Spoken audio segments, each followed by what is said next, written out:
Good evening to all. कैसे हैं सब लोग? सब ठीक ही होंगे। चलिए आज हम पढ़ने वाले हैं फीचर्स। किसके फीचर्स? कलेक्टिव बार्गेनिंग के, सामूहिक सौदेबाजी के।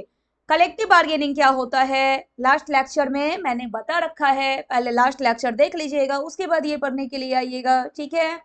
चलिए फीचर्स ऑफ कलेक्टिव बार्गेनिंग क्या है देखते हैं। सबसे पहले आपका वॉलंटरी प्रोसेस, यानी कि ऐच्छिक प्रोसेस है, ये आपकी इच्छा के ऊपर डिपेंड है।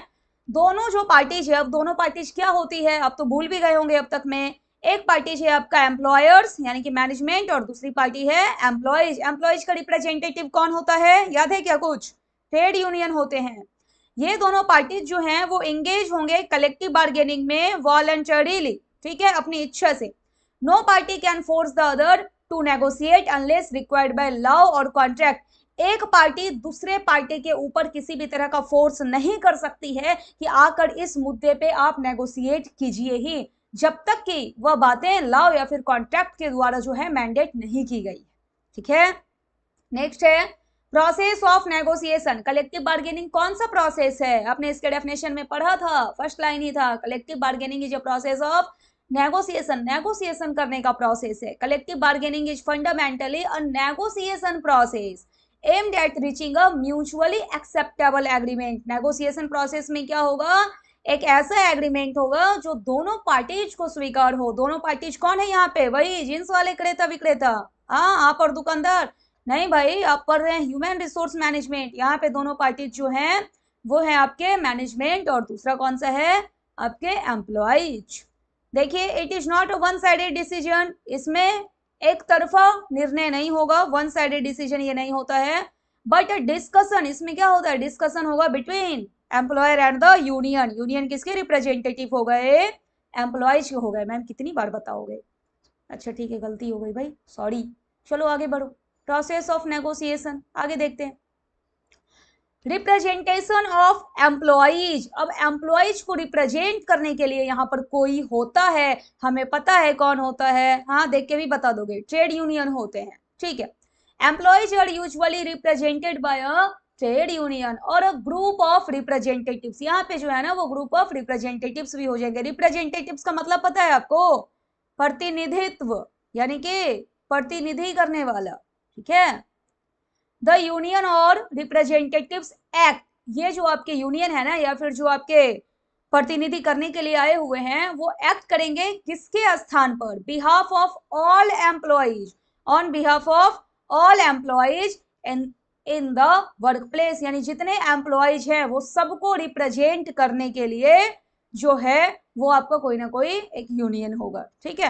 अब आप कहेंगे रिप्रेजेंटेटिव यहाँ पे क्या मतलब होता है? प्रतिनिधि या फिर प्रतिनिधित्व करने का। जैसे कि देखिए, मान लेते हैं आपके क्लास वालों ने ये डिसाइड कर लिया कि छुट्टी हो रही है, अब 1 जनवरी मान लेते हैं कि न्यू ईयर है, तो आप न्यू ईयर को कहीं घूमने के लिए जाना चाहते हैं, तो पूरा का पूरा क्लास उठ के चले जाओगे क्या प्रिंसिपल के ऑफिस में? कोई आपका मॉनिटर होगा, आप मॉनिटर को कहेंगे ए मॉनिटर भैया जाकर एक बार प्रिंसिपल से बात करो ना, हमें फलाना जगह घूमने जाना है, तो 1 जनवरी को न्यू ईयर के मौके पे हमें प्रिंसिपल सर लेकर के जाएंगे। तो वो मॉनिटर जो है ना क्या करने के लिए गया है? पूरे क्लास को रिप्रेजेंट करने के लिए गया है, केवल अपनी बातें लेकर नहीं गया, सबके स्थान पर गया, on behalf of all the students of his class, ठीक है। वही क्या होता है? रिप्रेजेंटेटिव होता है, ठीक है। अब रिप्रेजेंटेटिव का मतलब समझ में आ गया होगा आपको? हाँ पहले से पता था मैम। अच्छा ठीक है भाई, चलो आगे। अब कलेक्टिव बार्गेनिंग में क्या है? Covers a range of issues. आपने पढ़ा था ना कि it includes dash dash dash, जो भी था, वेजेस, सैलरी, ये सारी बातें वर्किंग कंडीशन को लेके, वर्किंग आवर्स को लेके, बस वही बातें यहाँ पे लिखी हुई है, सेम सेम, आप देख लेना पढ़ के। Collective bargaining typically covers a wide variety of employment related matters. Wide variety होता है मतलब बहुत सारी बातें इसमें इंक्लूड होती हैं, जैसे वेजेस, सैलरीज हो जाएगा, वर्किंग आवर्स हो जाएगा यानी कार्य के जो घंटे होते हैं, वर्किंग कंडीशन हो जाएगा।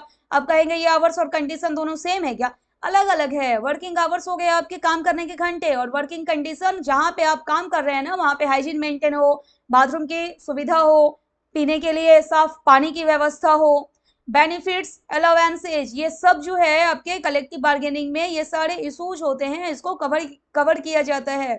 Job security, health and safety standards, disciplinary procedures. ये डिसिप्लिनरी प्रोसीजर्स को अगर आपको डिटेल में पढ़ना है तो आप जाकर पढ़ सकते हैं।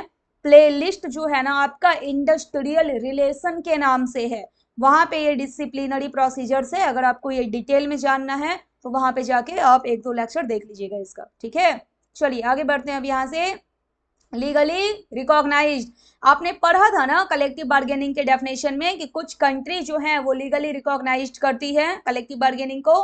देखिए यहाँ लिखा हुआ है in many countries collective bargaining is a legal right, और प्रोटेक्टेड कौन करेगा? लेबर लॉज करेगा। ये हम पहले से पढ़ के बैठे हुए हैं, ठीक है।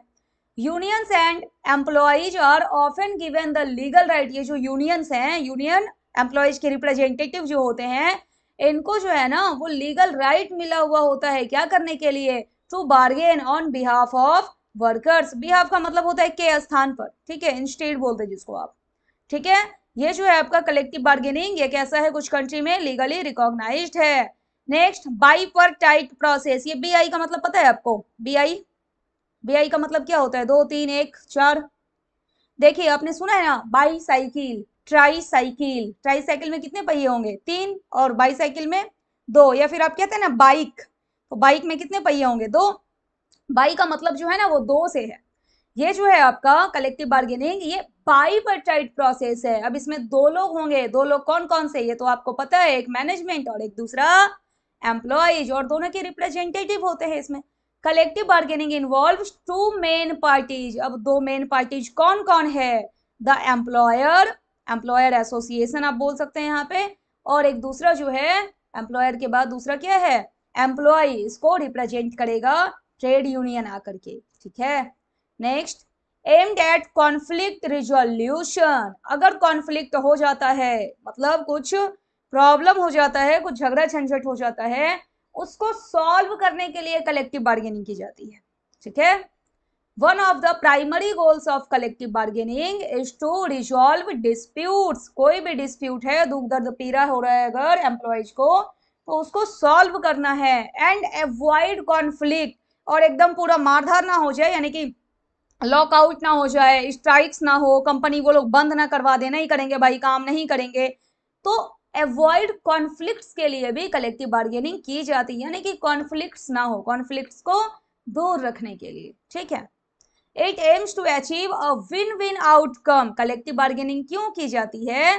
ताकि विन विन आउटकम रहे। विन विन आउटकम का मतलब ये है कि मैनेजमेंट भी सेटिस्फाइड रहे एग्रीमेंट से, और जो आपके एम्प्लॉयज हैं वो भी सेटिस्फाइड रहे एग्रीमेंट से। जो एक म्यूचुअली एग्रीमेंट निकल कर आएगा रिजल्ट में, उससे, उस एग्रीमेंट से दोनों पार्टी सेटिस्फाई हो जाएं। इसलिए हम इसको क्या बोलते हैं? इसका जो एम होता है कलेक्टिव बार्गेनिंग का, वो होता है to achieve a win win outcome where both the, अब बोथ कौन से हैं? एक एम्प्लॉयर और एक दूसरे employees can reach a compromise reducing the likelihood of strikes और लॉकआउट्स, यानी कि कोई भी स्ट्राइक ना हो और कोई भी लॉकआउट ना हो। यही आपका अवॉइड कॉन्फ्लिक्ट्स, कॉन्फ्लिक्ट्स को जो है वो दूर करने के लिए कलेक्टिव बार्गेनिंग की जाती है। अब कॉन्फ्लिक्ट अगर हो जाएगा तो फिर स्ट्राइक हो जाएगा, लॉकआउट हो जाएगा। अब स्ट्राइक्स होंगे, अगर लॉकआउट्स होंगे, तो फिर दोनों का नुकसान है। कंपनी बंद हो जाएगी, कंपनी का भी प्रॉफिट चला जाएगा, मजदूर भी ऐसे बैठे हुए रहेंगे हड़ताल पर, जो आपके एम्प्लॉयज हैं वो भी बैठे हुए रहेंगे हड़ताल पर,